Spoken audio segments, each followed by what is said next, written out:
Batari, Titus, Ya, Ya, Sopar. Sopar setelah berpikir dan setelah merasakan dan mengingat-ingat kembali, sepertinya Sopar bukan sahabat yang baik deh buat kalian. Loh, kenapa gitu, Sopar? iya kenapa kamu berpikir seperti itu, Sopar? Nih Batari, Titus, coba diingat-ingat deh. Kita ingat-ingat ya, 2 hari yang lalu Sopar ngapain? Yang lalu menertawakan bahkan meledek Titus yang bersedih karena gambarnya rusak. Lalu kemarin Sopar bilang kalau lagu yang dibuat sama Batari gak bagus. Kan itu bukan perbuatan yang baik buat kalian. Jadi Sopar bukan sahabat yang baik dong ya. Sopar, kayaknya Titus juga bukan sahabat yang baik deh. Titus juga sulit untuk memaafkan orang. Sopar, Titus, kalau kita bicara tentang sahabat yang baik, aku jadi ingat tentang satu pribadi. Dia adalah sahabat yang paling baik di antara semua sahabat. Kalian mau dengar nggak ceritanya? Mau. Aku Mau. mau mendengar supaya aku bisa menjadi sahabat yang baik juga. Iya dong, Titus juga mau. Wah, ayo kalau gitu kita dengar ceritanya sama-sama. Ayo teman-teman semua, sebelum kita memulai Silasik hari ketiga, mari kita berdoa bersama-sama. Yuk kita berdoa. Tuhan Yesus, terima kasih atas penyertaan-Mu dalam kehidupan kami. Hingga pada hari ini kami boleh mengikuti Silasik hari yang ketiga. Kiranya Tuhan Yesus memimpin kami di dalam setiap pembelajaran kami dan kegiatan kami hari ini. Terima kasih Tuhan Yesus. Dalam nama Tuhan Yesus kami berdoa. Haleluya. Amin. Halo adik-adik semua. Shalom adik-adik di rumah. Bertemu lagi di Silasik 2021 hari ketiga bersama Bebek Dan Momo. Senang sekali kita hari ini akan kembali mendengarkan cerita Alkitab. Yang akan dibawakan oleh siapa ya? Oleh Bebek aja deh coba ya. Coba tebak, hari ini kita cerita tentang apa? Sebentar Bebek, memangnya kamu bisa membawakan cerita Alkitab? Bisa nggak ya? Ya udah deh Kak Marsha aja, Kak Marsha. Nggak jadi.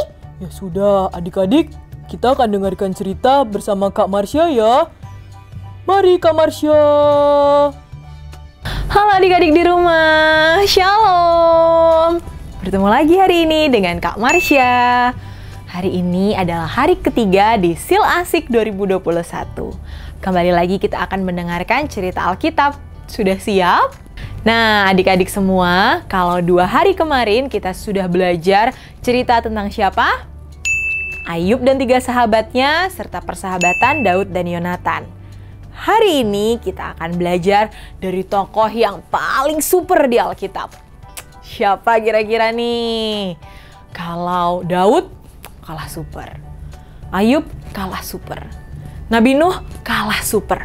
Hari ini kita akan belajar tentang persahabatan Tuhan Yesus, tokoh yang paling super, yang maha agung. Hari ini adalah kisah persahabatan Tuhan Yesus dan para murid-muridnya. Adik-adik tahu nggak sih bahwa peristiwa Natal atau kelahiran Tuhan Yesus di dunia menjadi suatu peristiwa yang luar biasa dahsyat.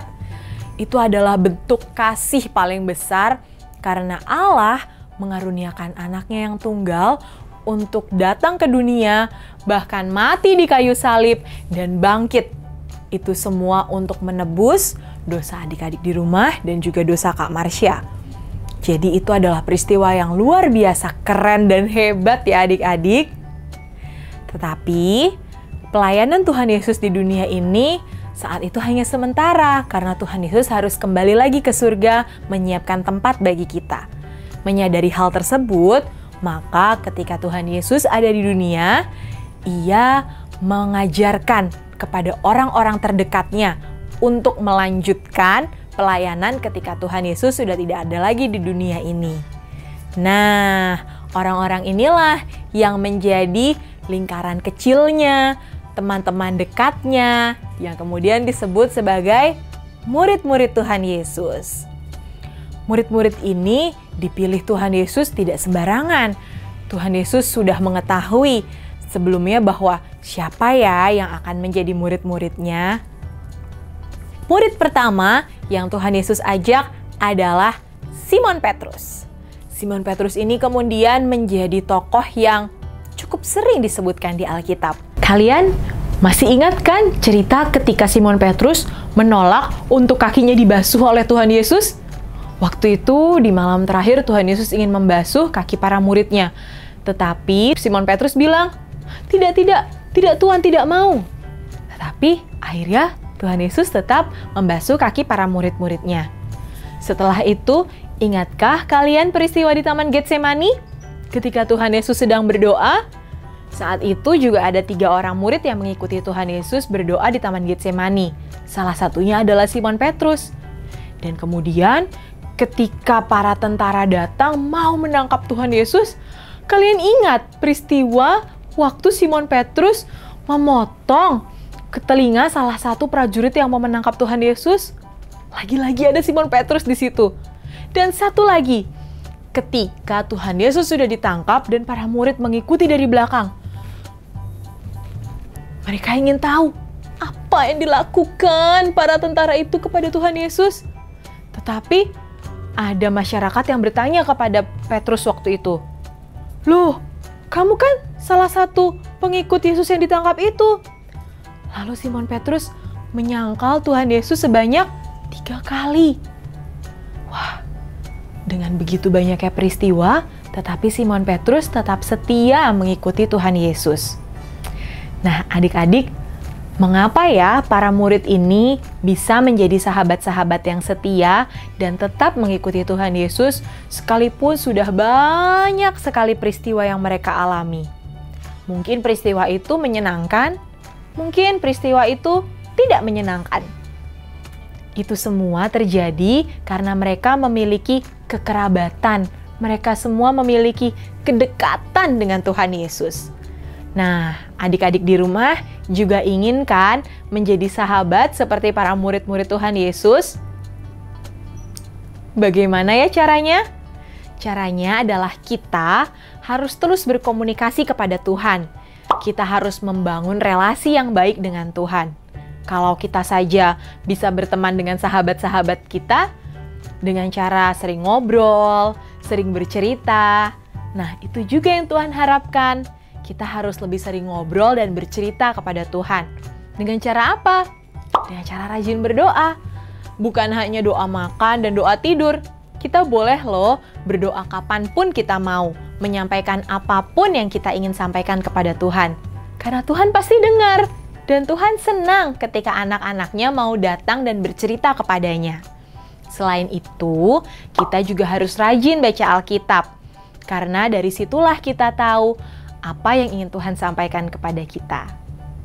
Nah, adik-adik di rumah, mari bersama-sama kita menjalin relasi yang baik dengan Tuhan.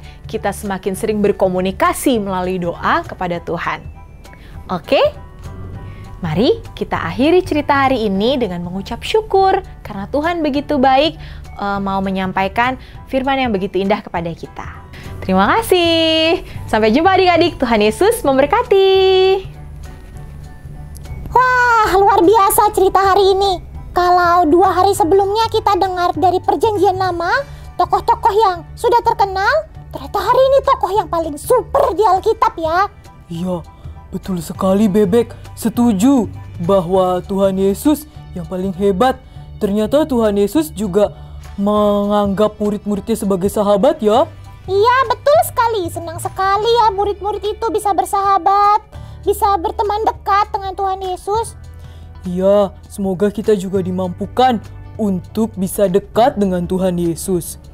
Nah, kali ini gantian nih, Bebek punya ayat hafalan. Coba sebutkan Bebek, apa ayat hafalan hari ini? Ayat hafalan hari ini terambil dari Ibrani 10 ayat 24. Ibrani 10 ayat 24. Ya, ayo kita baca sama-sama. Ibrani 10 ayat 24. Dan marilah kita saling memperhatikan supaya kita saling mendorong dalam kasih dan dalam pekerjaan baik. Sekali lagi, Bebek.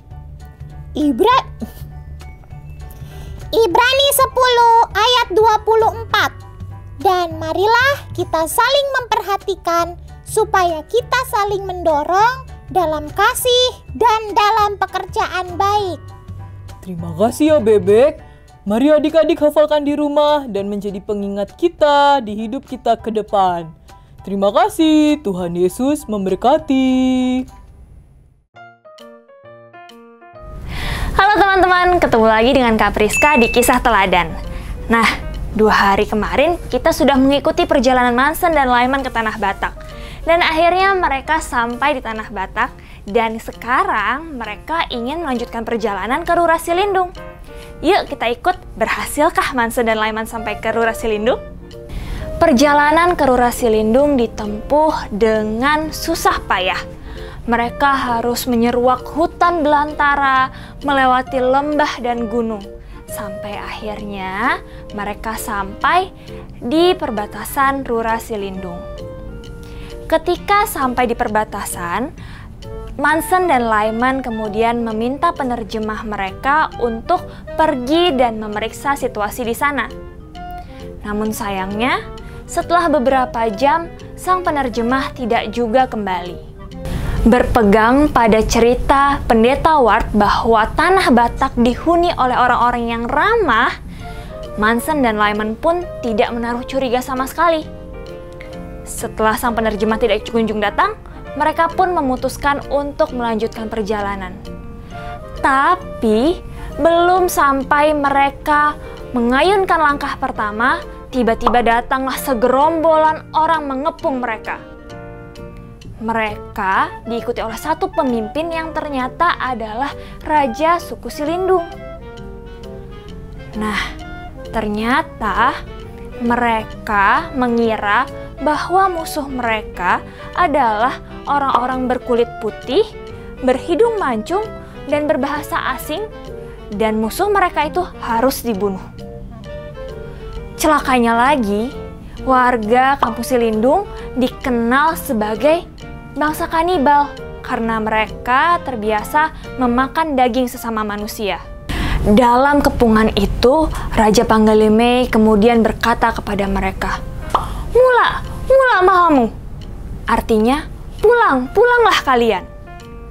Mansen dan Lyman yang terkejut juga karena telah ditinggalkan oleh anggota rombongan yang lain dengan spontan menjawab, "Horas dame." Raja Panggalime terkejut kenapa kedua orang ini mengatakan kata damai. Akhirnya, Raja pun bertanya kembali tentang maksud dan tujuan mereka. Tapi, kemudian dengan keterbatasan bahasa Mansen dan Lyman, mereka hanya menjawab, "Panas hati kita melihat kalian." Rupanya, kata panas yang dimaksud adalah semangat. Tapi karena kesalahpahaman itu, mereka pun dianggap sebagai musuh dan siap untuk dibunuh. Mengetahui bahwa mereka akan segera dibunuh, Mansen dan Lyman hanya berdoa, "Hidup dan mati kami adalah milik Tuhan." Dan sebelum kata amin, mereka telah ditusuk dari belakang sampai mati. 28 tahun kemudian, Nommensen datang untuk melakukan penginjilan di Silindung. Berbekal bahasa dan persiapan yang lebih matang, ia berhasil untuk melakukan penginjilan di sana. Dari Nommensen diketahui bahwa Mansen dan Lyman sudah terlebih dahulu tiba di Silindung dan dibunuh oleh warga Silindung. Untuk menghormati mereka, akhirnya dibangunlah tugu perdamaian antara Amerika dan warga Silindung serta monumen untuk mengenang Mansen dan Lyman. Nah, teman-teman, Ceritanya tragis ya.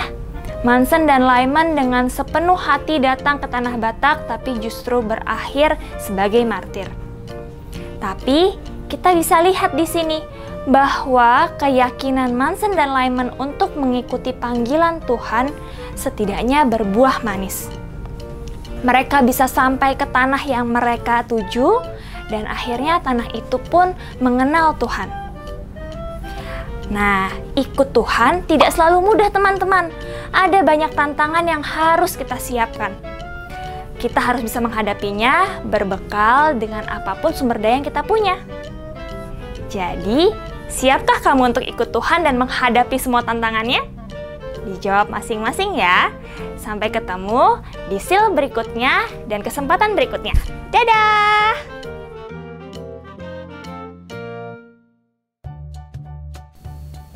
Halo teman-teman semua. Hari ini kita akan melanjutkan prakarya kita yang kemarin. Hari ini kita akan mewarnai clay yang sudah kita buat kemarin. Di sini aku menggunakan kuas untuk mengecat pohon menggunakan warna hijau. Nah, kalau sudah, kuasnya dicuci adik-adik supaya warnanya tidak bercampur dengan warna sebelumnya. Di sini aku menggunakan warna oranye untuk mengecat kaki dari orang. Nah, teman-teman bisa mengecat dan mewarnai sesuai kreativitas teman-teman semua ya. Teman-teman bisa berkreasi sebebas-bebasnya.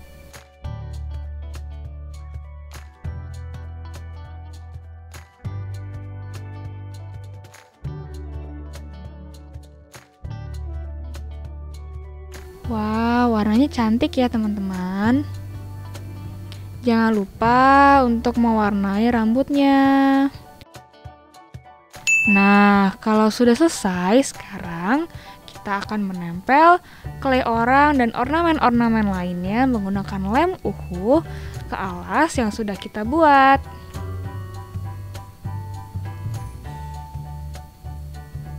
Nah, adik-adik boleh taruh lemnya di dasar dari orang tersebut ya.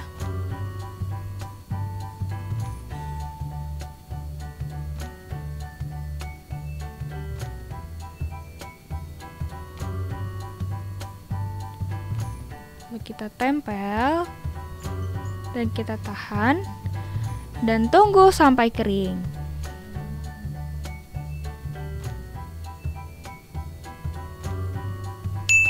Jangan pakai lem kertas ya adik-adik, kalau pakai lem kertas tidak akan menempel.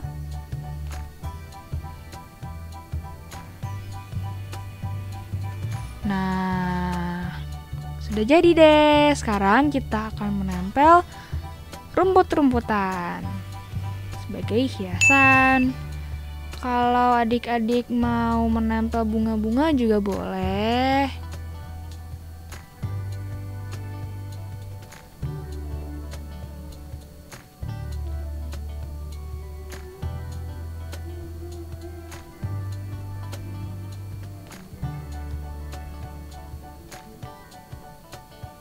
Buatnya yang rapi ya teman-teman. Dati dan Nathan lagi ngobrol-ngobrol nih di Padang. Wah, mana nih hasil kalian? Pasti bagus juga dong. Nah, hasilnya bisa kalian post dan tag di Instagram @sil_asik2020 ya. Aku juga mau lihat karya-karya kalian juga. Sekian untuk kelas hari ini. Sampai jumpa. Tuhan Yesus memberkati.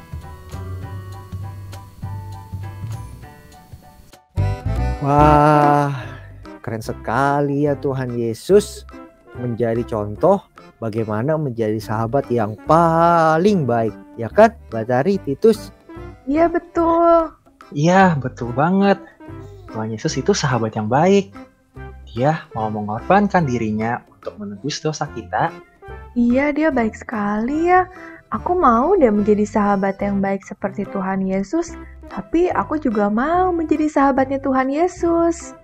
Iya, aku juga mau. Wah iya, Seperti Batari dan Titus mau menjadi sahabatnya Tuhan Yesus, Sopar juga tentu mau dong jadi sahabatnya Tuhan Yesus juga.